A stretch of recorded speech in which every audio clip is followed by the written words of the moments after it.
dari pengakuan laba tadi, ya. Pengakuan laba dikurangi menjadi 106.000.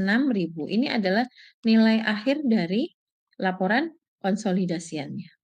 Nah, kemudian investment in Sun disesuaikan turun 20.000 agar selaras dengan ekuitas Sun pada basis konsolidasian. Ini untuk transaksi downstream. Kalau transaksi downstream ini berarti induk ke anak. Ini adalah konsolidasian setelah ada transaksi-transaksi eliminasi. Oke ya. Kemudian di sini ada dampak ya, dampak pada laporan laba rugi konsolidasi. Ini secara konsep di sini ada pendapatan POP ya, itu adalah 180.000 ini kalau tanpa investasi, pendapatan investasi 106.000 tadi ya, pendapatan investasi itu yang investasi ke anak perusahaan ya. Dari 140.000 yang diakui oleh Sun tadi dikalikan 90% ketemu 126 dikurangi dengan pengakuan laba tadi yang harus dieliminasi 20.000 jadi tinggal 106. Nah, kemudian gain of sale land ini dieliminasi sehingga nilainya 0. Kemudian untuk laba konsolidasi yang berasal dari POP, ini bagian POP dan Sun setelah dieliminasi tetap mencerminkan harga hasil usaha eksternal bukan transaksi internal. Itu ya. Nah, di sini kenapa pertanyaannya, kenapa non-controlling interest tidak disesuaikan di transaksi downstream ini?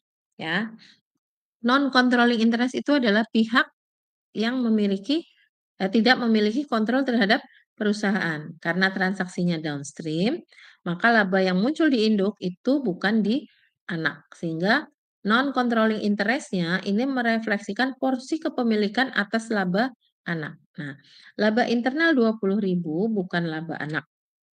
Sehingga di sini non-controlling interest tidak berpengaruh. Berbeda kalau kita dari anak perusahaan ya, dari jual dari anak ke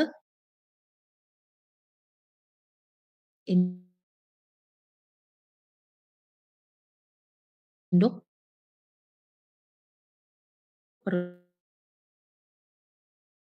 perusahaan.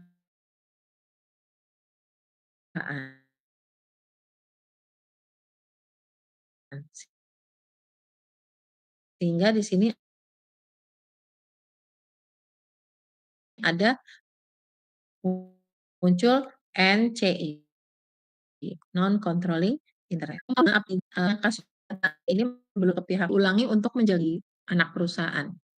Kemudian tidak ada penyusutan karena objeknya ini adalah tanah, maka laba baru diakui, nanti transaksinya akan dibalik ya, saat tanah dijual kepada pihak eksternal. Nah, misalkan Sun menjual tanahnya kepada pihak luar seharga 130.000, maka laba grupnya menjadi 50.000. Ya. Nah, dari mana? Dari kan ini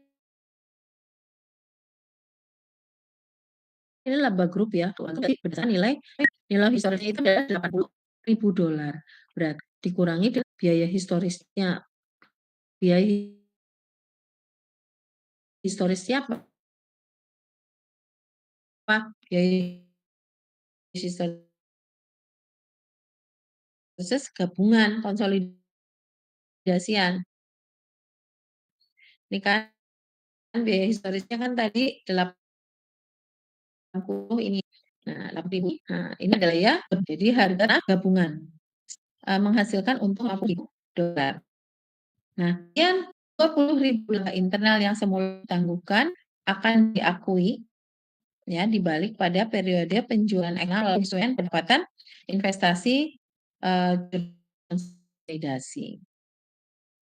Itu ya. Dan juga nanti ada keuntungan tadi 50.000 ya. Berarti kan sudah diakui 20 ya, oleh induk. Nah, kemudian di sini anak sendiri dijual ke makanya 30 $100.000. Nah, kemudian,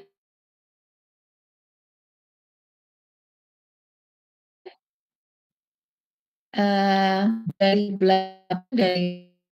penjelasan downstream tadi, indikasi bahwa transaksi downstream untuk aset nah depresiable tadi ya, itu ada 100%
non controlling interest 10%.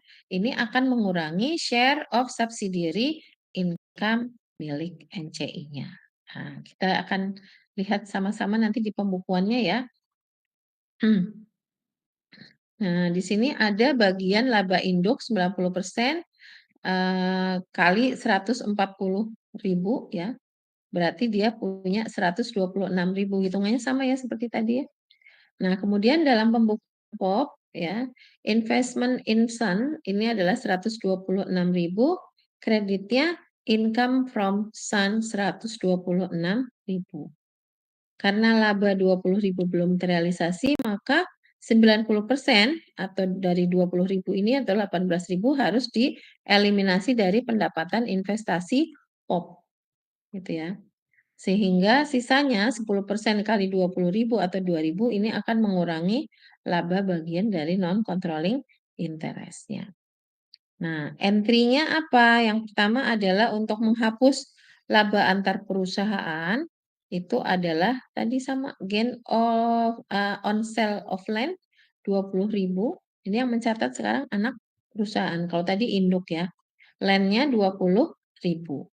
Ya.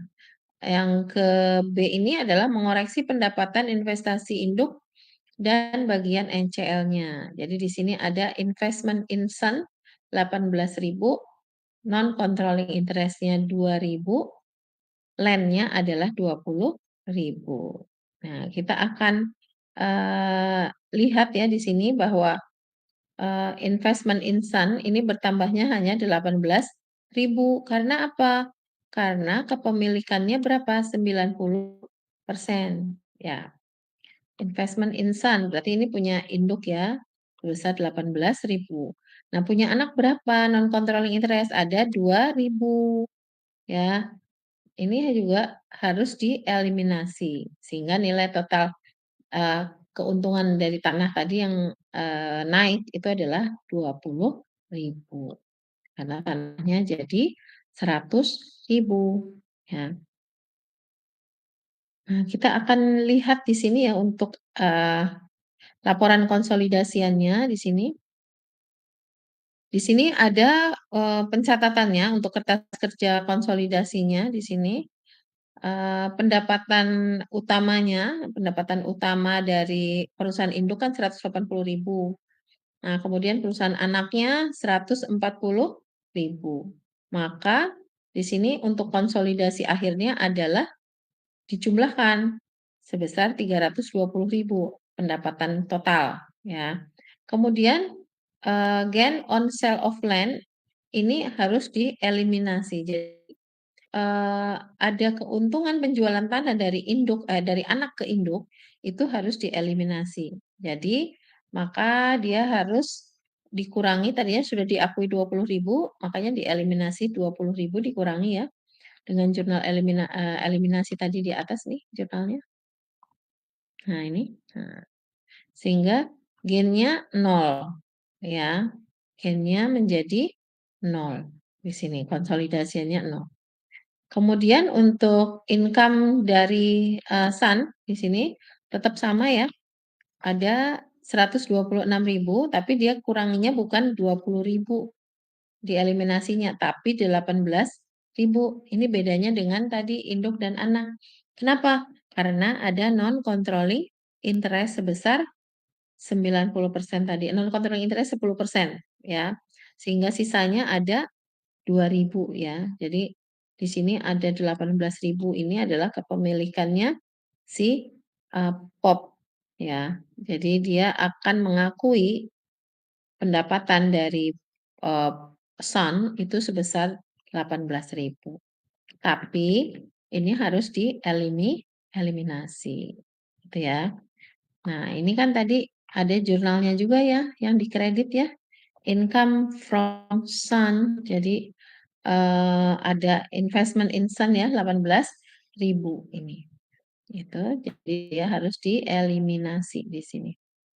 Intinya adalah kita akan melihat di konsolidasi akhir. Sehingga total pendapatannya adalah di sini ada 306.000, kemudian ditambah 160.000 dikurangi dengan eliminasi ini yang 20.000 gain dan juga eliminasi non-controlling interest dikurangi non-controlling interest. Jadi totalnya adalah 428.000. Dan nilai tanah ini tetap ya sebesar 80.000. Ya, karena tidak dijual di eksternal. Jadi karena dijual di internal, maka transaksi anak dengan induk walaupun sekarang sudah dicatat di apa? Di sini 80.000 karena nggak boleh dicatat 100.000. Kenapa? Karena tidak boleh dicatat 100.000 karena apa? Karena tidak dijual di luar perusahaan, hanya internal perusahaan, gitu ya. Nah, kemudian sehingga laporan laba rugi konsolidasinya adalah seperti ini, gitu. Total laba rugi konsolidasinya, gitu. Nah, kemudian di sini ada beberapa interpretasi ya dari economic entity concept ya, bahwa kelompok usaha dilihat sebagai satu kesatuan ekonomi walau namun belum memperoleh keuntungan nyata karena tanah yang masih dipegang oleh induk. Itu hanya transaksi apa interperusahaan saja. Kemudian laba diakui hanya bila transaksi dengan pihak luar terjadi karena pembeli masih dalam grup, maka laba 20.000 harus ditangguhkan atau dieliminasi. Gitu ya. Kemudian di sini untuk downstream sale-nya 100% oleh induk. Kalau upstream itu 90% induk, 10% non-controlling interest. Itu. Nah, ini adalah resume yang transaksi yang di atas tadi ya. Nah, kesimpulan dari penjualan upstream tadi untuk tanah, maka di sini akan menunjukkan bahwa ketika laba antar perusahaan ini berasal dari anak ya atau upstream, maka eliminasi juga harus dilakukan secara proporsional antara induk dengan NCI-nya, non-controlling interest-nya. Oke ya, ini adalah transaksi untuk tanah yang tidak dapat disusutkan. Transaksinya tadi sudah dijelaskan ada dua. Yang pertama adalah downstream untuk intra company. Yang kedua itu adalah transaksi untuk upstream ya dari anak ke induk perusahaan. Nah, kita akan lihat sekarang adalah downstream sale of depreciable asset ya. Jadi bagaimana kita akan dari penjualan dari induk ke anak, tapi menggunakan aset-aset yang dapat depresiasi. Tujuan pembelajarannya, mahasiswa memahami bagaimana laba antar perusahaan ini direalisasi bertahap melalui penyusutan. Konsepnya di sini kita lihat untuk kasusnya ya, contoh kasusnya. Di sini untuk penjualnya, karena transaksinya downstream, penjualnya berarti induk atau pop ya. Kemudian pembeli asetnya adalah son ya. Kemudian kepemilikan induk atas anak itu 80%. Ya, berarti NCI-nya nanti dihitungnya adalah 100 dikurangi 80, berarti NCI-nya 20, non-controlling interest. Kemudian harga jual mesin ini adalah 80.000. Biaya perolehan mesin 90.000.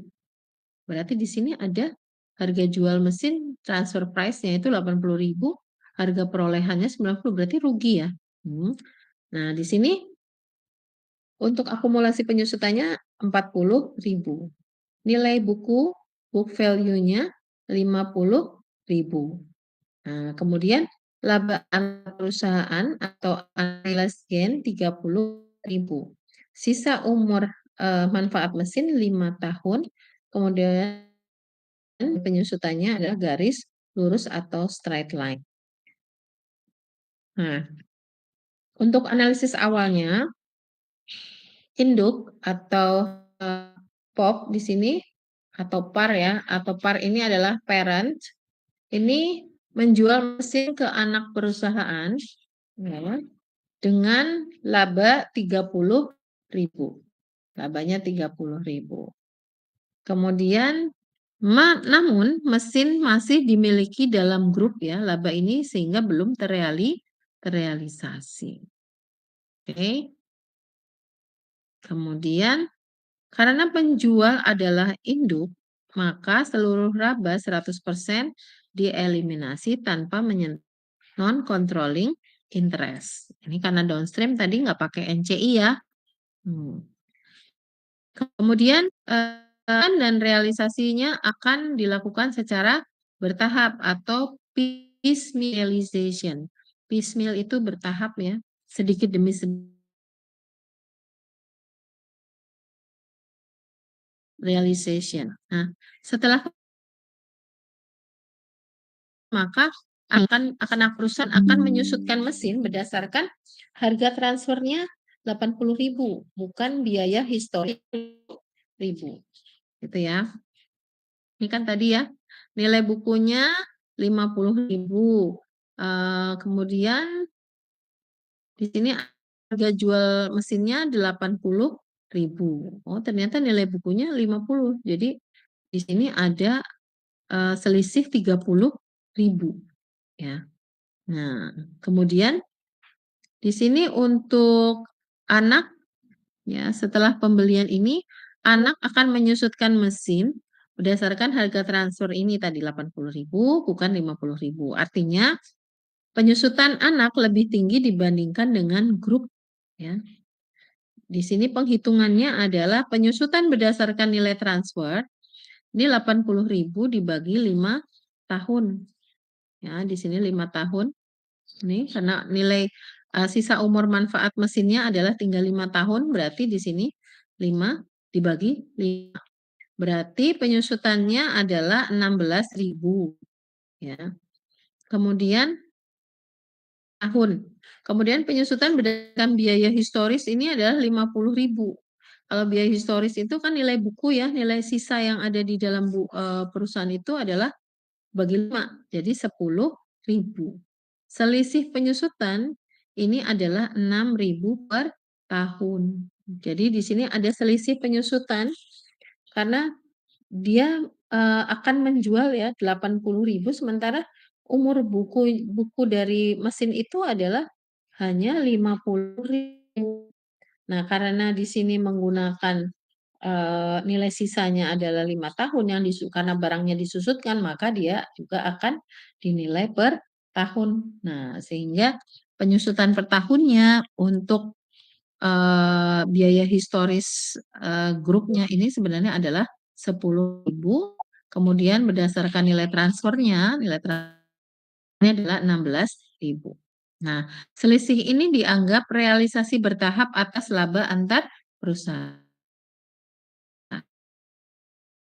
Dengan tidak disusutkan. Kalau tidak disusutkan tadi langsung dieliminasi ya tanahnya. Tapi kalau disusutkan ada depresiasi maka dia akan selisih ini akan direalisasi bertahap atas laba antar perusahaan tiap tahunnya, gitu ya.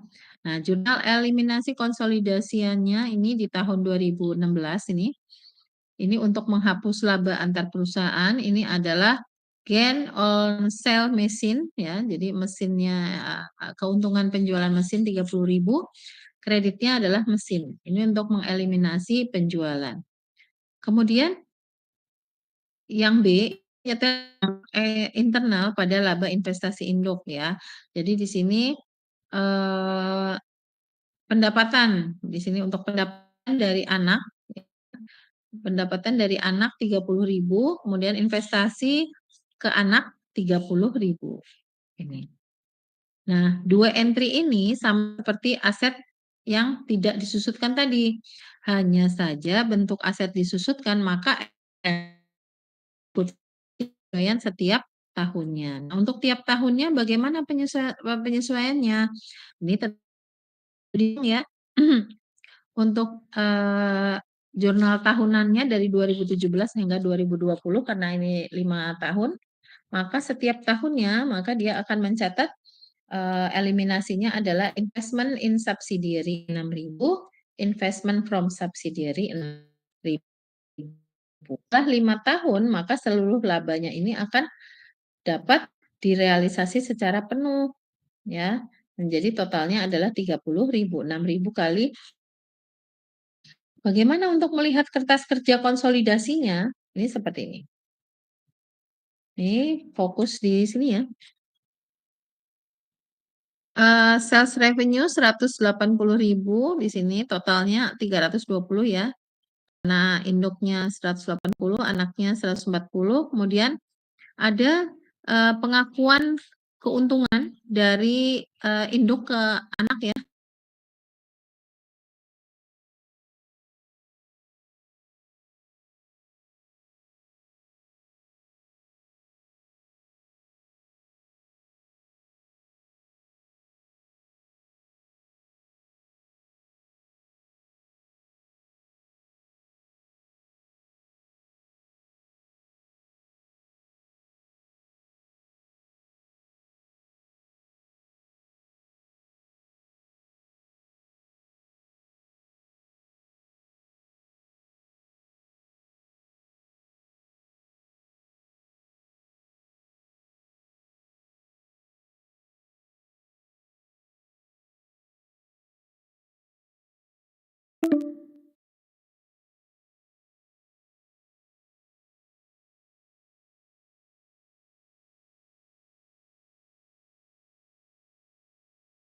Dari nilai bukunya, sehingga, walaupun si, apa, induk menjual ke anak, berarti anak kan sekarang nilainya di anak ya 80.000.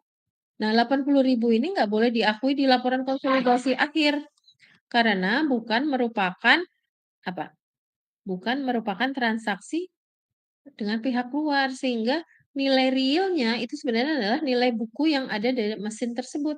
Sebesar berapa? 50.000 nilai bukunya, 50.000.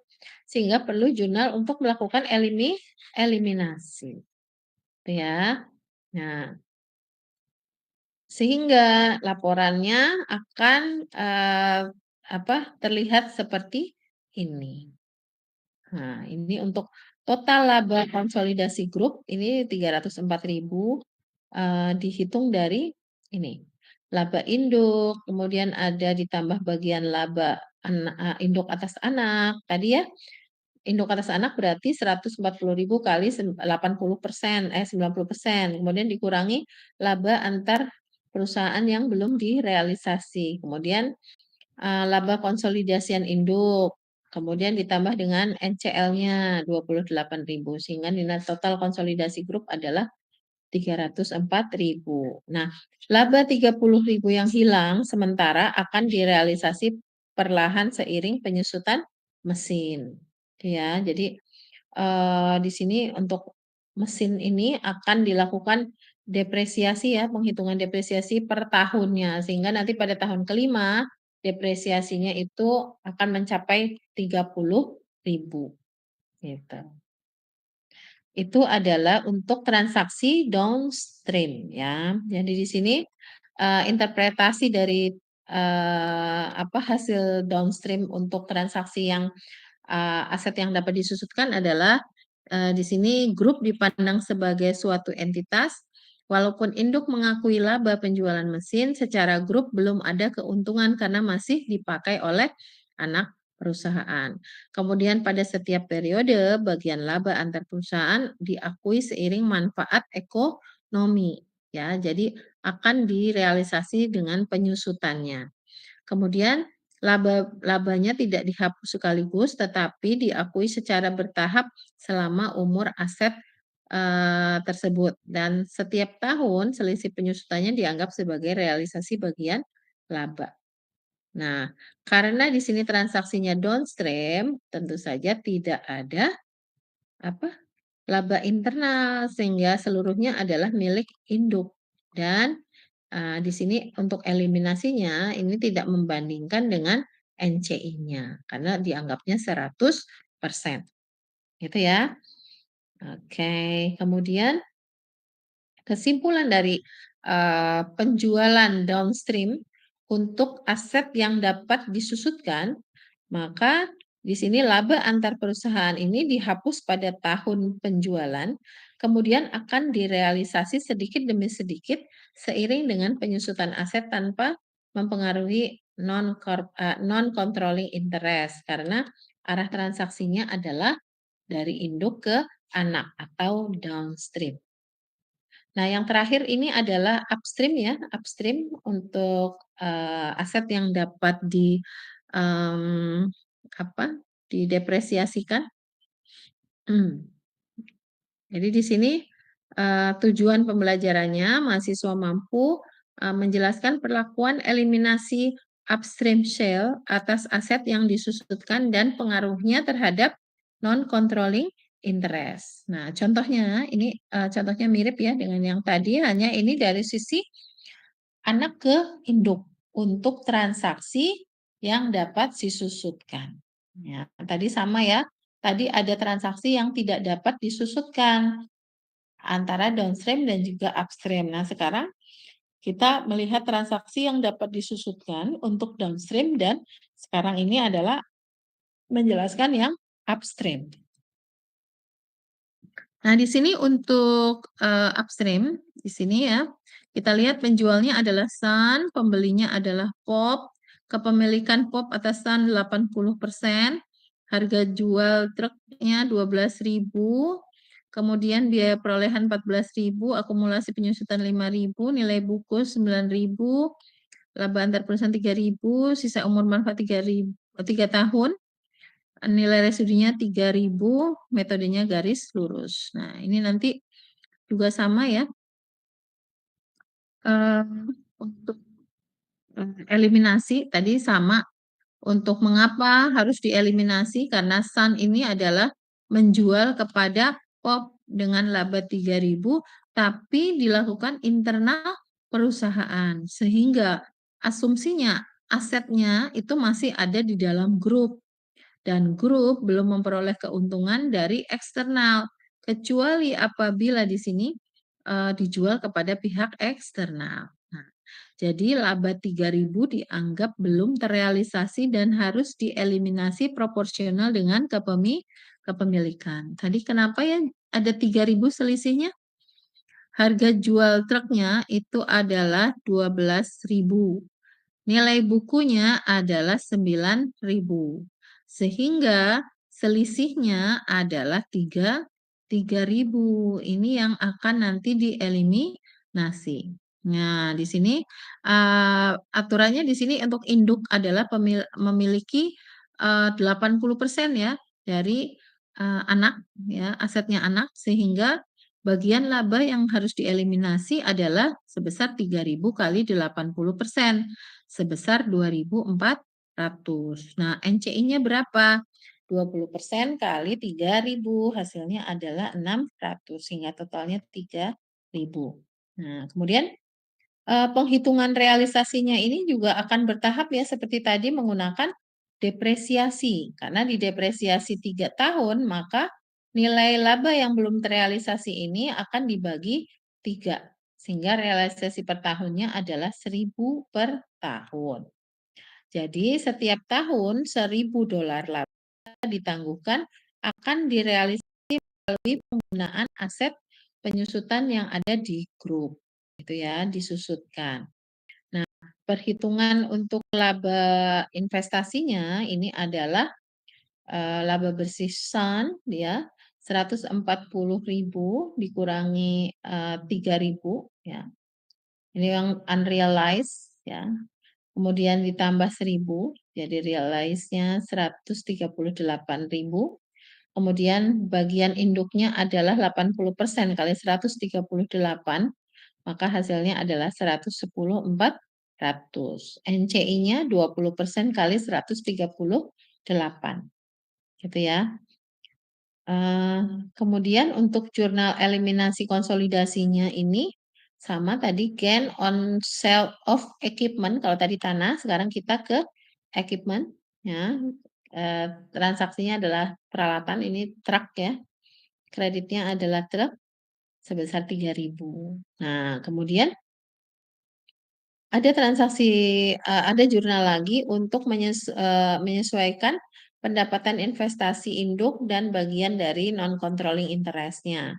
Sehingga di sini harus dibuat jurnalnya tadi 2.400 itu adalah dari 3.000 kali 80%, non-controlling interest-nya berarti 20% kali 3.200 ya. Kemudian akumulasi depresiasi tiap tahun kan 1.000 ya di sini ya. Nah, di sini truknya adalah 2.000 ya. Sehingga di sini ini yang Ini debitnya adalah investment in Sun dan non-controlling interest, kreditnya akumulasi, depresiasi, dan truk 2000. Ya. Nah, untuk laporan konsolidasiannya kita akan lihat di sini. Laporan konsolidasian untuk realisasi bertahap ya, untuk laba laba ini pengakuan laba ya di tahun 2016 sampai 18 karena umur sisa truknya adalah 3 tahun. Maka di tahun 2016 ini laba yang tertunda adalah 3.000, kemudian disusutkan per tahun 1.000, sisanya adalah 2.000. Kemudian bagian induknya adalah di sini 800 itu dari mana? Dari 1.000 kali 80% penyusutannya. Kemudian 200 dari mana? Dari 1.000 kali 20%, ya, sehingga ini 200 itu sama tiap tahunnya akan dinilai sama sih ya untuk penyusutan, pengakuan realisasi labanya ini direalisasi dengan, eee, penyusutan ya tiap tahunnya. Sehingga di akhir 2018 seluruh laba sebesar 3.000 sudah terrealisasi, gitu ya. Nah, kemudian kertas kerja konsolidasinya akan terlihat seperti apa? Oh, ternyata di sini kita lihat, truknya adalah 12.000, eliminasinya 3.000 karena ini menggunakan penyusutan, maka dia konsolidasinya sudah 9.000, gitu ya. Pada tahun 2016 ya dikurangi dengan eliminasinya dengan penyusutan, maka nilainya tinggal 9.000. Kemudian akumulasi depresiasinya di tahun 2016 adalah diklaim sebesar 1.000 ya. Berarti 3.000 dibagi 3 tahun. Nah, tahun pertama adalah di 2016. Itu jadi untuk neraca konsolidasinya juga bisa lihat seperti ini ya. Ini. Kemudian untuk, interpretasi dari teori akuntansi ini, untuk, grup dianggap sebagai suatu entitas, jadi walau anak mengakui laba, maka kelompok usaha belum memperoleh keuntungan secara, nyata, gitu ya. Kemudian, untuk proportional elimination karena laba muncul di anak ya, maka eliminasi dilakukan secara proporsional ya, untuk induk 80%. Sesuai kepemilikan NCI-nya 20%. Kemudian dilakukan secara realisasi secara bertahap ya, dengan menggunakan depresiasi sebesar 1.000 tadi ya, karena 3.000 dibagi 3 tahun. Kemudian laba tidak langsung dihapus seluruhnya secara permanen, gitu. Nah, sehingga ini adalah, kesimpulannya. Jadi kalau kesimpulan menunjukkan bahwa upstream ya, penjualan aset tetap yang disusutkan, maka laba antar perusahaan itu harus dieliminasi secara proporsional antara induk dengan non-controlling interest-nya dan kemudian direalisasi bertahap melalui penyusutan aset oleh grup. Ya, kalau tanah tidak disusutkan berarti nilainya tetap. Tapi kalau ini aset yang disusutkan, maka dia akan diakui dengan menggunakan penyusutan tadi. Gitu ya. Secara bertahap. Nah, ini untuk ringkasan dari apa yang sudah saya jelaskan di atas ini. Mahasiswa dapat membandingkan perbedaan perlakuan akuntansi untuk aset yang disusutkan. Bentar ya. Nah.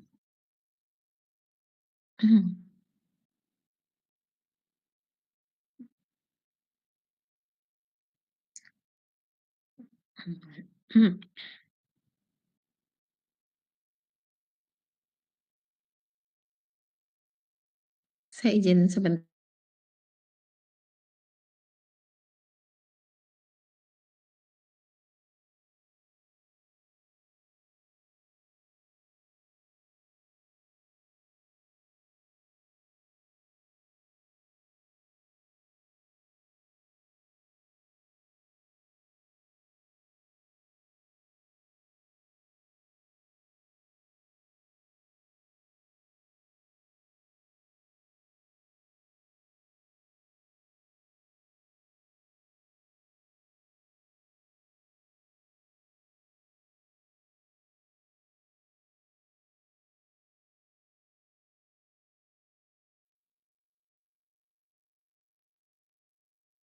Oke, masih terlihat ya, saya lanjutkan. Kita ke, komparasi ya, komparasi untuk tadi kita sudah membandingkan antara aset yang tidak dapat disusutkan dengan aset yang dapat disusutkan. Nah, tadi untuk contoh asetnya, ini adalah tanah, hak paten yang tidak terbatas, goodwill, kemudian aset yang dapat disusutkan itu ada mesin, kendaraan, gedung ya. Ini contohnya. Kemudian untuk realisasi laba, untuk aset yang tidak dapat disusutkan, maka akan sekaligus diakui saat dijual ke pihak eksternal. Nah, kalau untuk aset yang dapat disusutkan, ini dapat diakui, realisasi labanya dapat diakui bertahap melalui penyusutan. Jadi dieliminasi menggunakan penyusutan.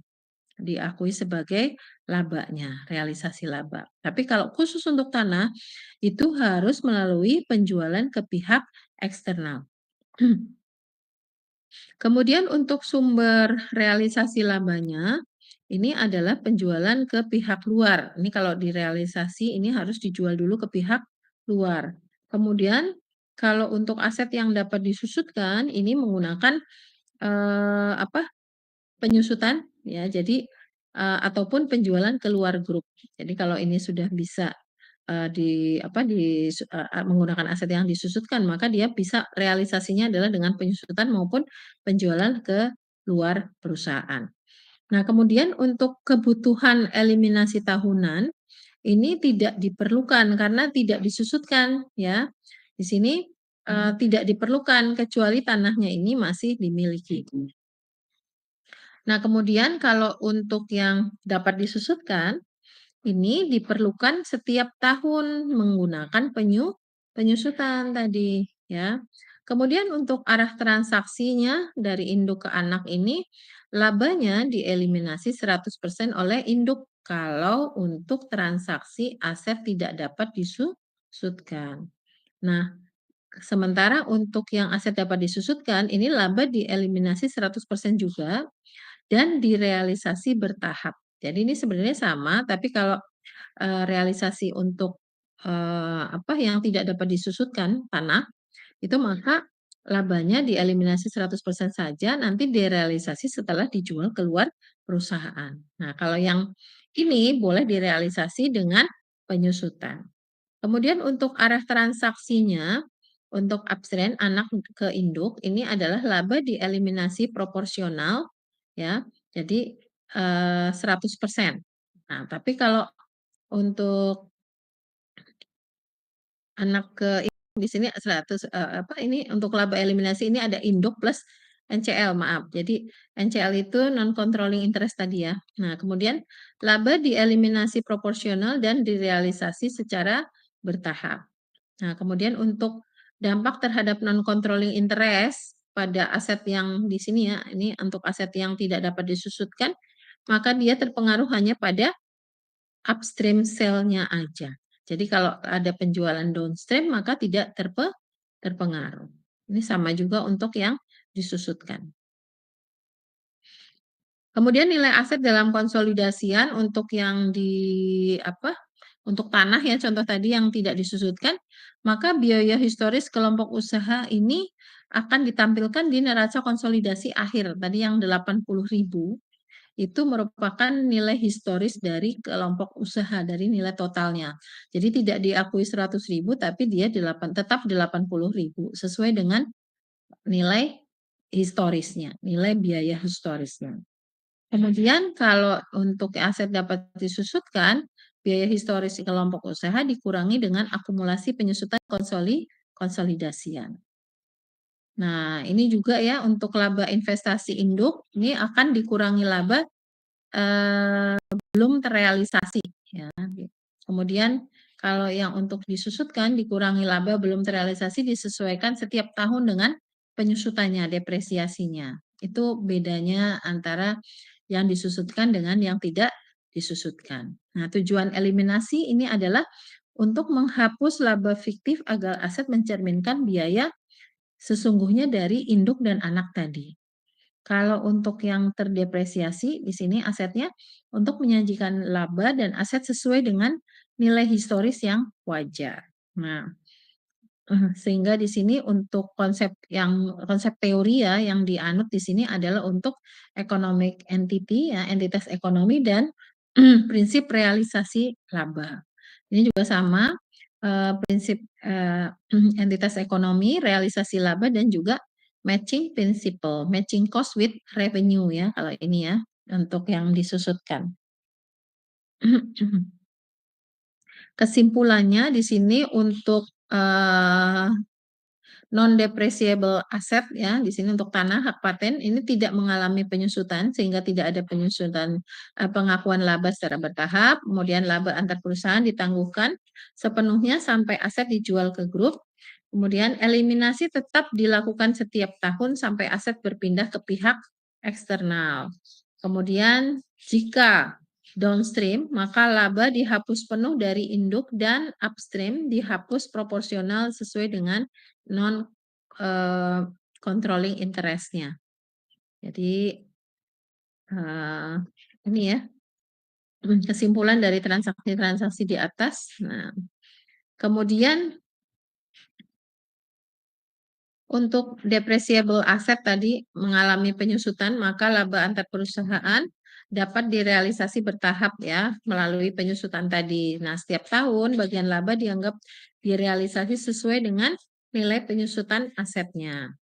Kemudian diperlukan penyesuaian konsolidasi periodik. Jadi setiap, waktu, setiap tahun, akan dilakukan eliminasi ya, eliminasi ini melalui penyusutan sampai labanya habis, ya. Nah, saya rasa ini ya, ini bisa dibaca nanti akan saya kirimkan ya untuk Anda bisa belajar, bisa mempelajarinya, kemudian mengerjakan latihan soal, nanti besok, di apa, dikerjakan ya kelompok, nanti dikumpulkannya juga kelompok saja. Nanti, minggu depan selain ada tugas juga akan ada kuis ya untuk materi hari ini. Sampai di sini ada pertanyaan? Untuk tugas minggu depan, jadi ini, karena kita online ya, jadi tidak interaktif ya, kurang interaktif, kemudian juga, memang materi ini kalau saya lihat materinya banyak sekali dan butuh, eksplanasi penjelasan yang lumayan detail ya. Jadi